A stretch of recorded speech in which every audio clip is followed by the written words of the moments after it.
ఈరోజు మనం మాట్లాడుకోబోయే వ్యక్తి ఒంటరిగా నడి సముద్రంలో 438 రోజులు తన ప్రాణాలు కాపాడుకొని చరిత్ర సృష్టించాడు.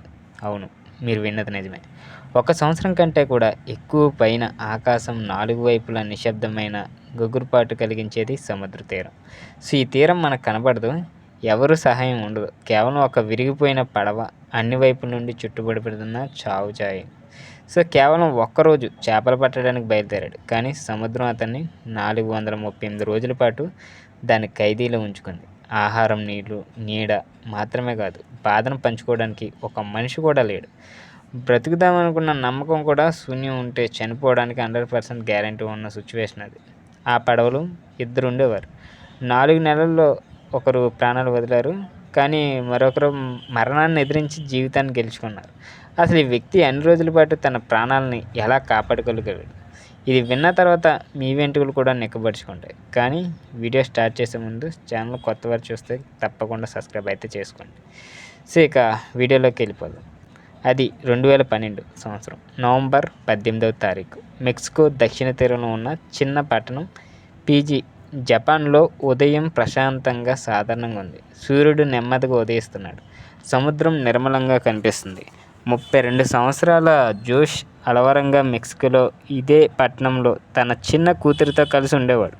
అతను అలాగే తన ఫ్రెండ్ 22 ఏళ్ల ఎజికెల్ కోరోడాబా.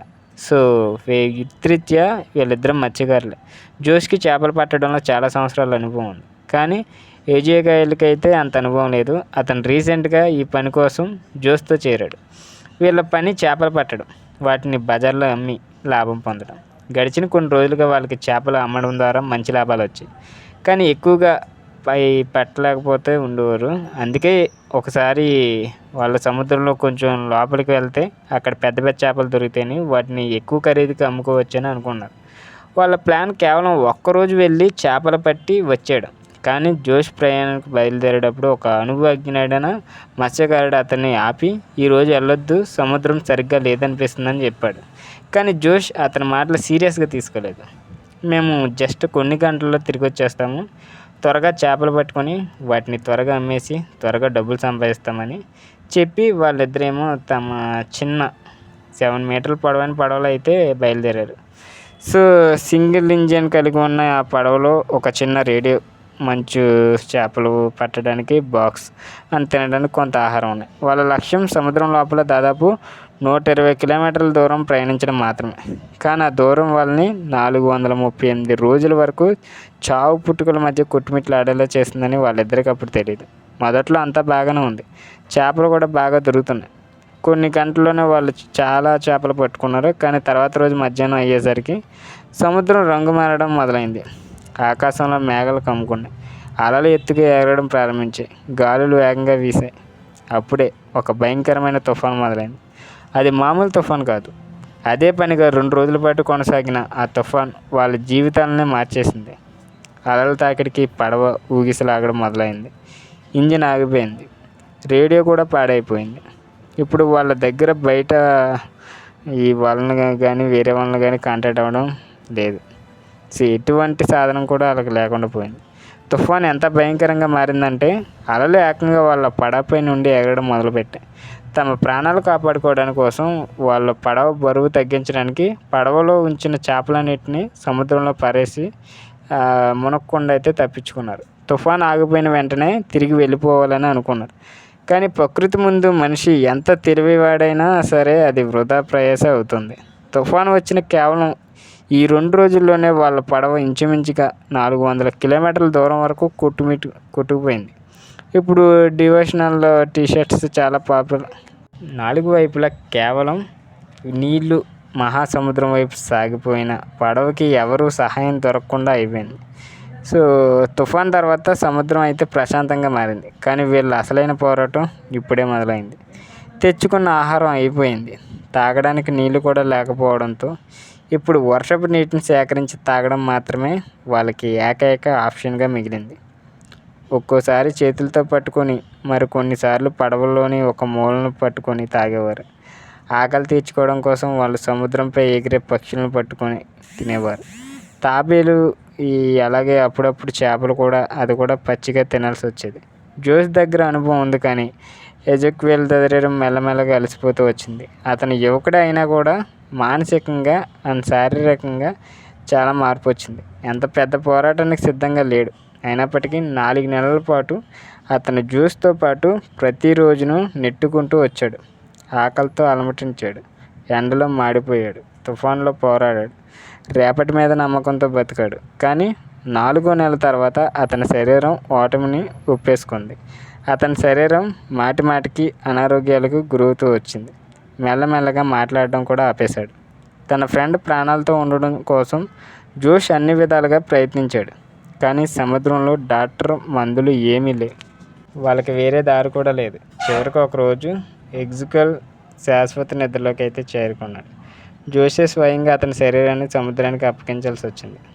4 నెలల పాటు తనతో ఉన్న ఫ్రెండ్ దూరం అయిపోయాడు. ఇప్పుడు జోష్ ఒంటరిగా మిగిలిపోయాడు. తన ముందు ఇంకా 9 నెలలు ఉన్నాయని జోష్కి పాపం తెలియదు. ఒడ్డు కనిపించదు, దారి ఉండదు, ఎవరి గొంతు వినిపించదు. కేవలం ఒక పడవ, అలలు, ఎండ, వీటితో పాటు బతకాలనే అతని పట్టుదల. జోష్ ఇప్పుడు పూర్తిగా ఒంటరిగా వాడైపోయాడని చెప్పొచ్చు.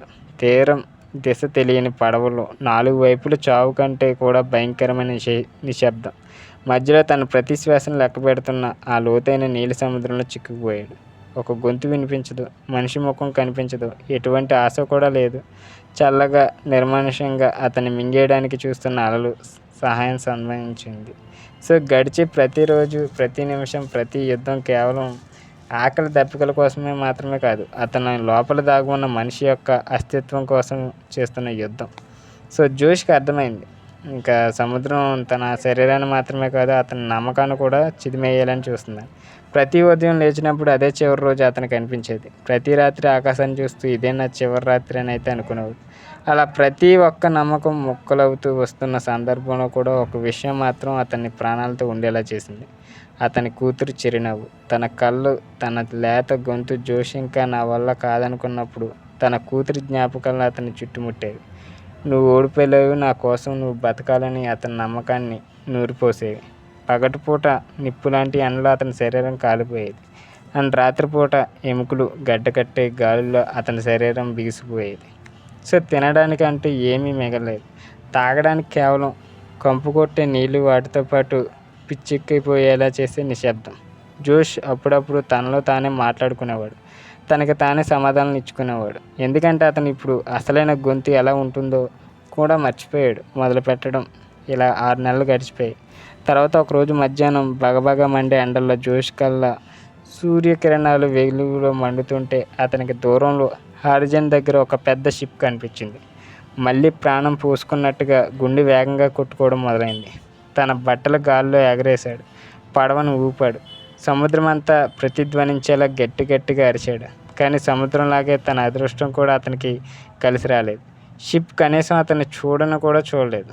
అతని చిన్న పడవ ఆ నీలిరంగు మహాసాగరంలో ఒక చిన్న డబ్బాలాగా కనిపిస్తుంది. చూస్తూ ఉండగానే ఆ షిప్ కూడా దూరంగా వెళ్ళిపోయింది. ఆ షిప్తో పాటే అతని చివరి ఆశ కూడా మాయమైపోయింది. నేను ఎప్పటికైనా ఎవరినైనా చూడగలుగుతానా అని తాను ప్రశ్నించుకునే రోజు లేదు. ఆకాశం వైపు చూస్తే కేవలం నిశ్శబ్దం మాత్రం వినిపించేది. కేవలం అలల యొక్క దయలేని నవ్వుల మధ్య ముక్కలైన ఒక మనిషి బ్రతుకు. 11 నెలలు గడిచాయి. ఇప్పుడు అతని పడవ ఇంచుమించుగా 8,000 కిలోమీటర్ల దూరంలో అజ్ఞాత మహాసాగరంలో దిక్కు తోచకుండా తిరుగుతుంది.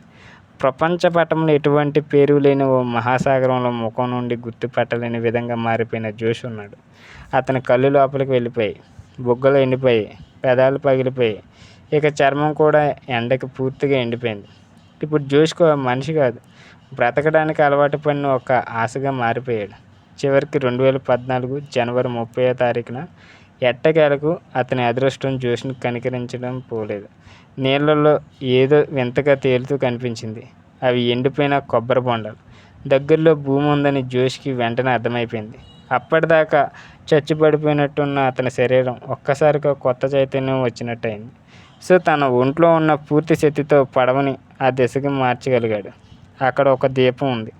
ఒక చిన్న భూభాగంలో చూడగానే అతని కళ్ళు మెరిసిపోయాయి. కొంతసేపట్లోనే అతను మార్షల్ ఐలాండ్స్కి చేరుకున్నాడు.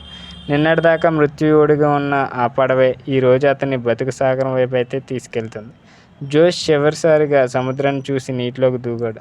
సంతోషంగా అలా ఈదుకుంటూ ఉంటున్న సమయంలో అతని కాళ్ళు భూమిని తాకినప్పుడు తనకేదో పునర్జన్మ వచ్చినంత సంతోషంగా పిచ్చివాడైపోయాడు. స్థానిక ప్రజలు తన కళ్ళల్లో భయంతో పరిగెత్తుకుంటూ వచ్చారు. అసలు ఎవరితను ఎక్కడి నుంచి వచ్చాడని అనుకున్నారు. వాళ్ళకేం అర్థం కాలేదు. జోష్ని వెంటనే హాస్పిటల్కి తీసుకెళ్లడం జరిగింది. అతని బరువు 60 నుండి 38 కేజీలకు దిగిపోయింది. శరీరం అంతా పూర్తిగా ఎండిపోయినట్టు అయిపోయింది. ఇక చర్మం కింద కేవలం ఎముకలు మాత్రమే మిగిలాయి. ఇది అతని ట్రీట్మెంట్ మాత్రమే కాదు, 438 రోజులు సముద్రపు అగ్ని కళ్ళల్లో ఈదుకుంటూ జీవితాన్ని గెలిచిన ఒక వ్యక్తి కథ. సో ఒక్కసారి మనిషి బతకాలని గట్టిగా నిర్ణయించుకుంటే సముద్రం కూడా అతని ముందు మోకరిల్లుతుందని నిరూపించాడు. ఒకవేళ మీరు జోష్ పొజిషన్లో ఉంటే మీరు కూడా 438 రోజులు ఆ నరకంలో పోరాడగలిగి ఉండేవారా? మీరు కూడా ఆ సమయంలో బ్రతకగలనని నమ్మకాన్ని ఉండేవారా? కానీ ఏదేమైనా మనిషి అన్ని రకాలుగా నాశనమైన స్థితిలో కూడా బ్రతకాలని నిర్ణయించుకుంటే మరణం కూడా దారి మార్చుకుంటుంది అనేది మాత్రం నిజం. సో ఇది గైస్ ఈరోజు వీడియో నచ్చితే తప్పకుండా లైక్ చేయండి. ఇలాంటి ఇంట్రెస్టింగ్ ఫ్యాక్ట్స్ అండ్ స్టోరీస్ కోసం మన ఛానల్ తప్పకుండా సబ్స్క్రైబ్ అయితే చేసుకోండి.